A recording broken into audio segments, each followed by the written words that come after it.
Hello everyone, welcome to WINFra BRIDGE. Now let's start the session. In the previous class, we have seen that these two foundations were overlapping when we designed it as a isolated footings. So these two foundations were overlapping. So what we'll do is we'll make it combined, and then we'll design the foundations. So I hope you remember all the call, like whenever we import all the file, everything from STAAD Pro, all things will be, even the locations, column sizes, everything will be imported as well. So now we'll change the unit setup to SI units, and then click apply, and then and you can see the column dimensions here. It's all given here. It's all be taken from STAAD Foundation, STAAD file. Now there is a pedestal here, so we'll provide the pedestal sizes and height. So the pedestal height will be, let's consider the foundation thickness as 500 mm. So if the foundation thickness is 500 mm, so there was a foundation here, and this is a soil layer, and this is a soil layer, and then so this is the foundation depth, and if this is the thickness of the footing, this will be D. Let this be DF, and this will be the pedestal projection from the NGL. So let's consider this as small h. So the pedestal height that you should provide is the height of the pedestal, the projection of the pedestal above the soil layer, and also pedestal height till the foundation slab top surface. So this will be height. This will, let this be h2. This, let this be h1. So the pedestal height will be h1 plus h2. Yeah. So for now, I'm considering the foundation depth as 3 meter, and we'll consider a projection of 300 mm. Okay. So we will consider the projection h1 equal to 300 mm, and the foundation depth df will be 3 meter. Let's assume this thickness of the foundation is 500 mm. So h2 will be 3 meter minus 0.5. So it will be 2.5. So 2.5 plus 0.3 will get 2.8. So pedestal height will be 2.8. Then let's assume the pedestal length and width as 0.6 meter, 600 mm. So we'll give that, and then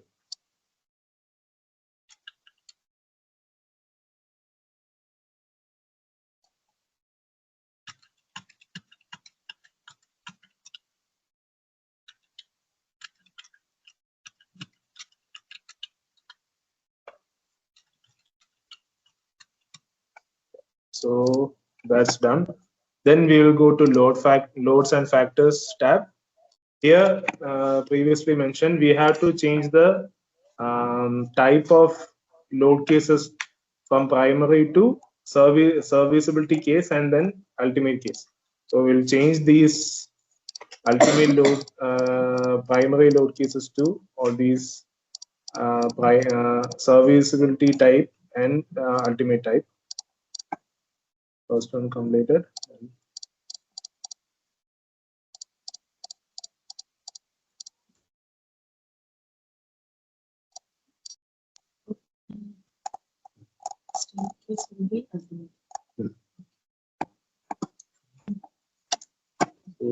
So like here, when we export the import all the details from STAAD Connect, what happens is all these whatever load combinations we have added will be considered as primary load cases in STAAD Foundation. So what happens is, if you don't give this, if you don't segregate it, what happens is it will consider will check the foundation sizes for this entire load combinations. What you want to do is first you will check, it will check for both ultimate and serviceability load combinations, but first you will check for the size of footing for serviceability load combination, and then after finalizing the size only, it will go to ultimate load combination, check the size if the size is adequate for ultimate load cases. So if you don't segregate it, it will check the foundation size for the entire load cases, and then it will be much more conservative, but the size will be much bigger, like if you go for that. So after changing this, now you can go to soil property. There is no need for giving here any details here. Now we will go to create a new job. Here we will type some name to create the job. Let's do something combined footing. We are designing combined footing here. So what we will do is we will change the job type from isolated to combined. We select the design code as Indian, and then we'll just select these supports, only these supports, and then drag all the load cases, load combinations to this side and create the job. So here you can see the job is created, and you can see the listed supports. You can see the supports that we have assigned. Now to create a combined footing, you will have to specify which all node points should you consider as for combined footing. So since we will have two combined footings, so these two needs to be considered as one combined footing, and these two nodes should be considered for one combined footing. So I'll select this node and then this node. Okay, 1 second.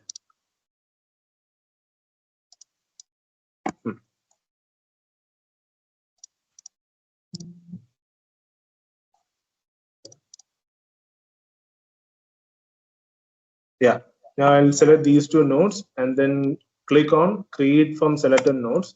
So this will be one strip. Then I'll select these two nodes and then click on this, and these two separate strips will be created. Now you can go to design parameters. Here you will give the concrete details, concrete and reinforcement details. The unit weight of concrete will be 25 kilonewton per meter cube. Minimum bar spacing, I wanted the spacing should be between 100 and 200 300 mm. So I'll give like that. Then strength of concrete, let's consider M30 concrete, and yield strength of steel will be 500. So here the minimum bar size, I want the sizes to be between 12 mm and 25 mm. So I'll give 12 mm as minimum bar size, and then maximum bar size as 25 mm. So this is for bottom part of the footing. For the top, I'll do the same, 12 mm and then 25 mm. Pedestal sizes, pedestal bars, like I said before, I can't consider it to be that reliable, so I don't use this for pedestal design. So now we'll go to cover and soil. Here the pedestal clear cover, you can keep it there if you like. You can keep it safe. If you want to change it, you can change it.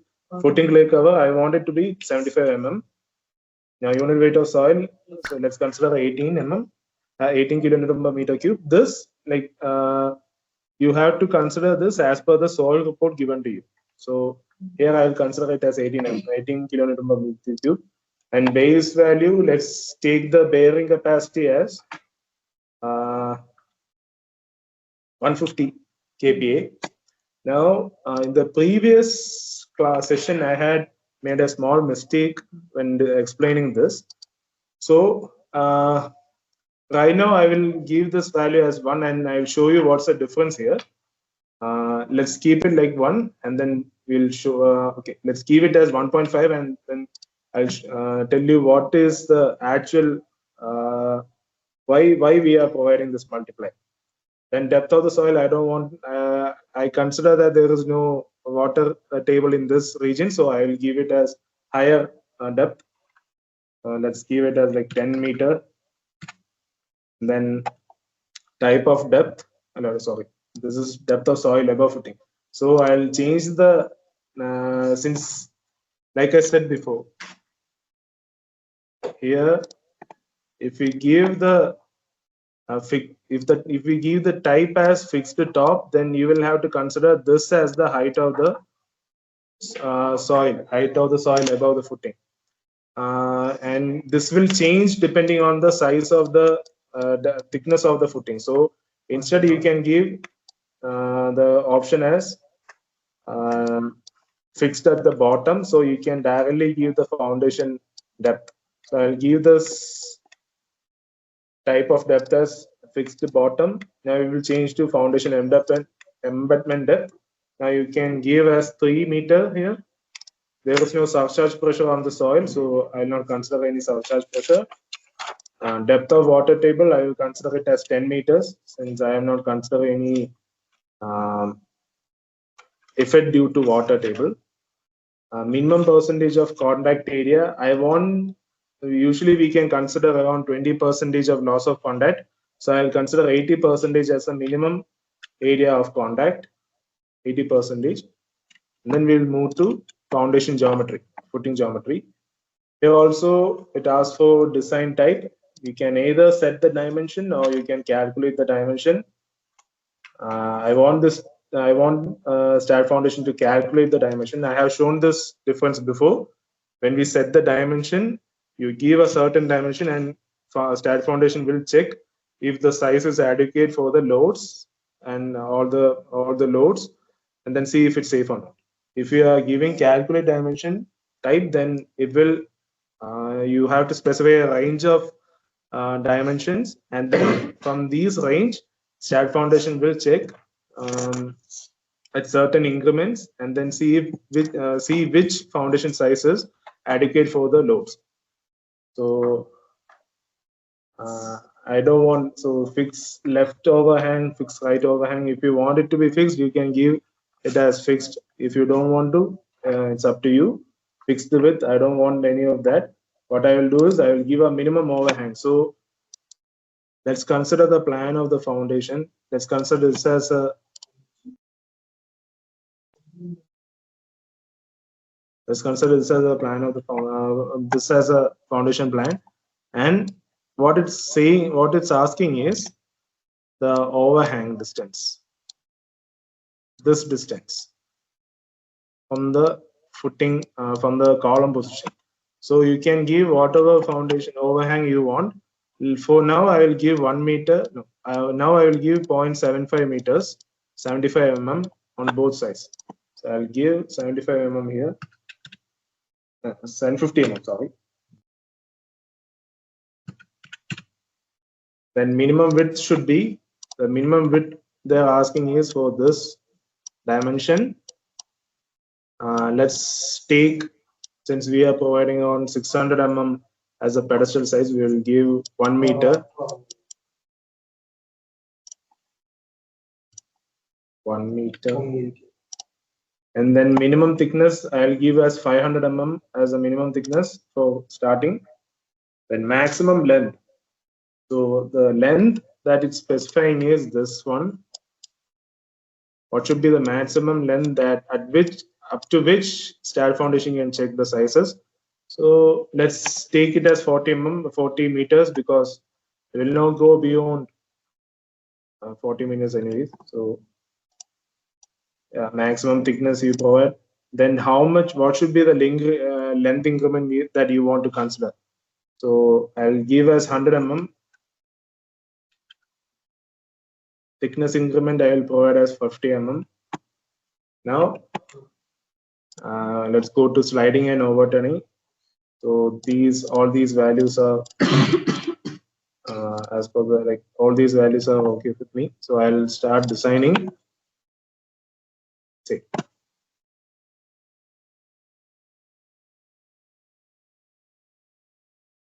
So the foundation design is complete. So we can go to GA drawing and see how the foundations are being designed. Here you can see the sizes.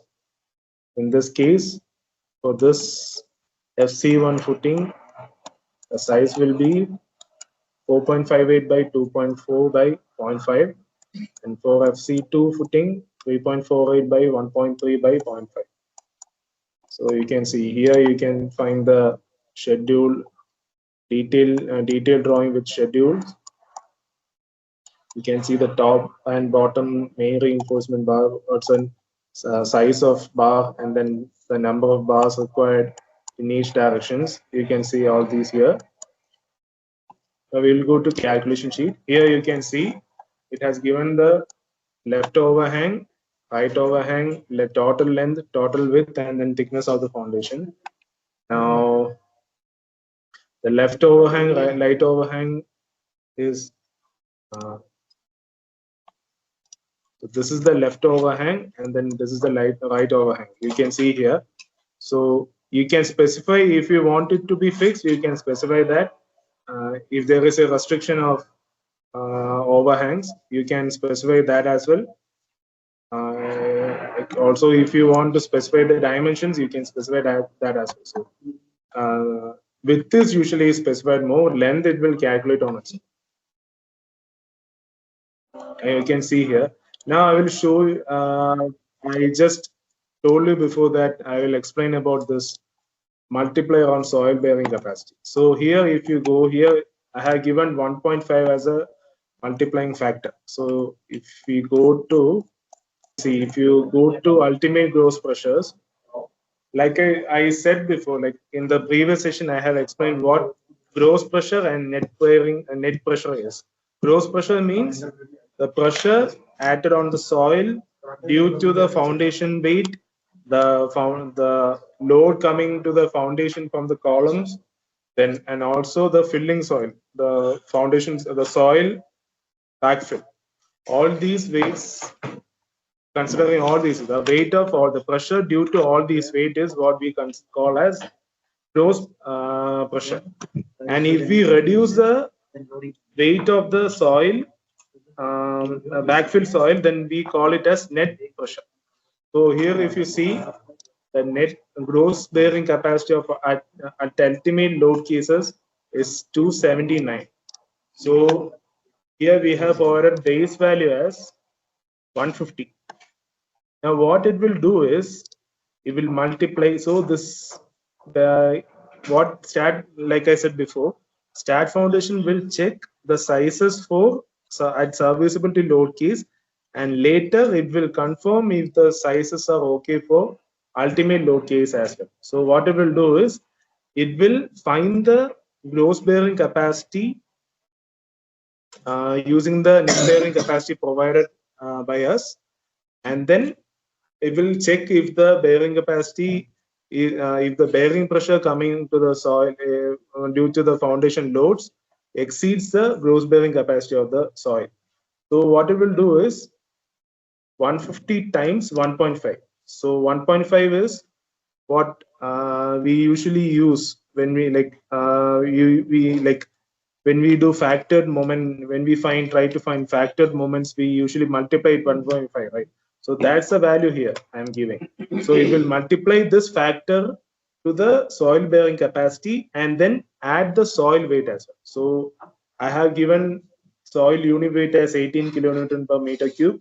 The footing depth is 3 meters. So if you calculate it, you can see 3 times 18 plus 150 times 1.5 will give 279.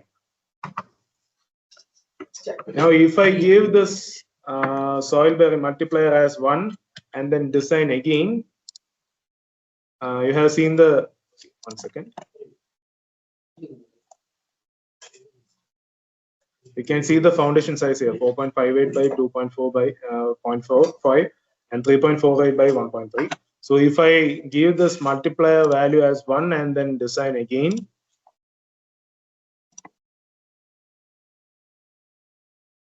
yeah, so you can see here, if you go to the detail GA drawing, you can see the foundation size has increased. instead of 4.58, it went to 4.98 by 2.8, and then this size will be 3.78 by 1.6. The change will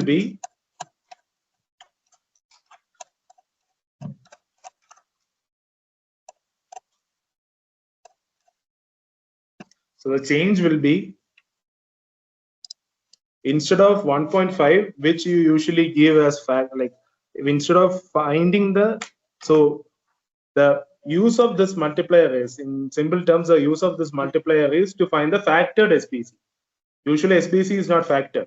When you check for ultimate loads, you will factor it by 1.5 and then check with the factor ultimate loads.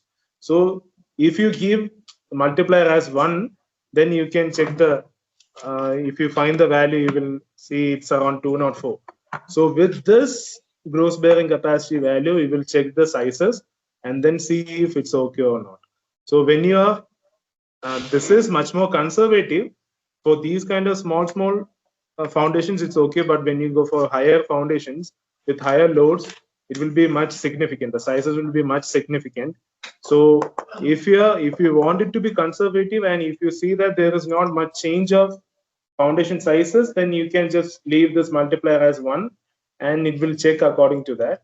But if you want it to be precise without any large change in foundation size, then you can give the multiplier or the factor for factoring the SPC as 1.5 or whichever factor it is as per the code that you are using, and then check the foundation size.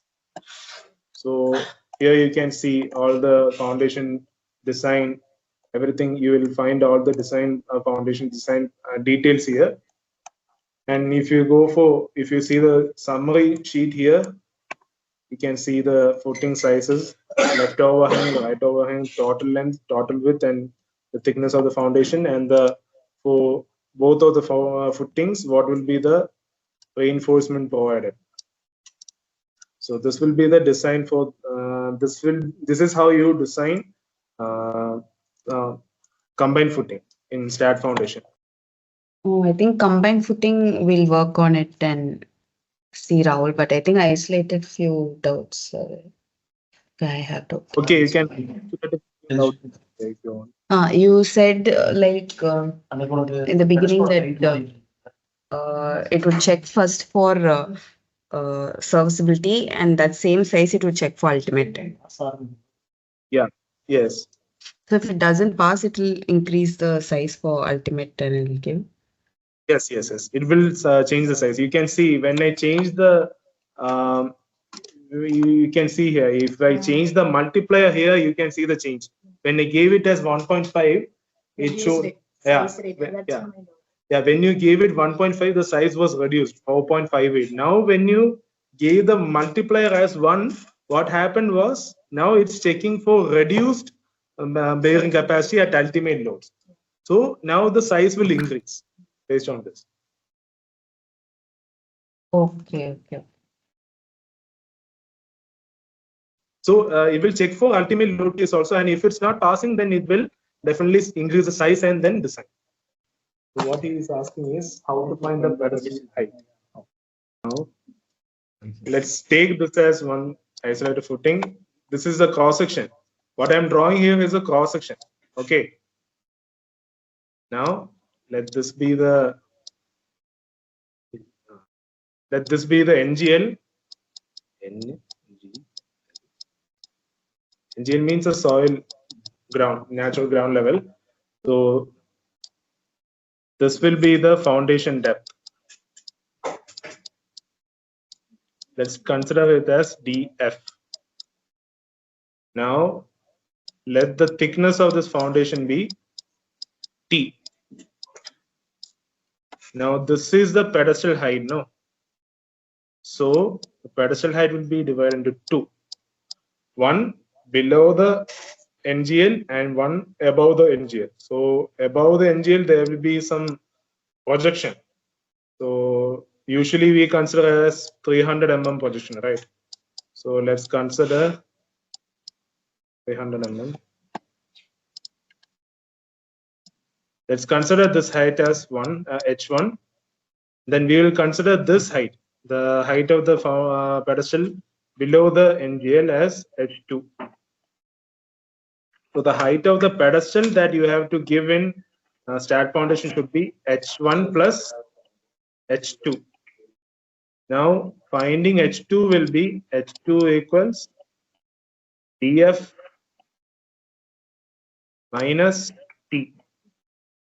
So let's say if the depth of foundation is 3 meter and thickness of the foundation is 0.5 mm, 0.5 meter, then h2 will be 2.5 meter.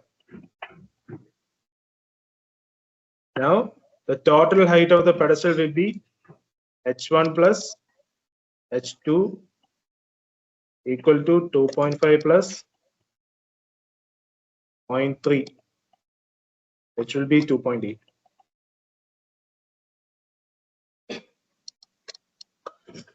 So this will be the height. So this all depends on this assumption that thickness of the footing is 0.5 meter. So if it changes, then you will have to change it accordingly. That's it. Then only we will capture the moments coming due to the lateral loads on the pedestal. Hope you understand the sessions. If you have any comments, please let us know through the comment sections. Thank you.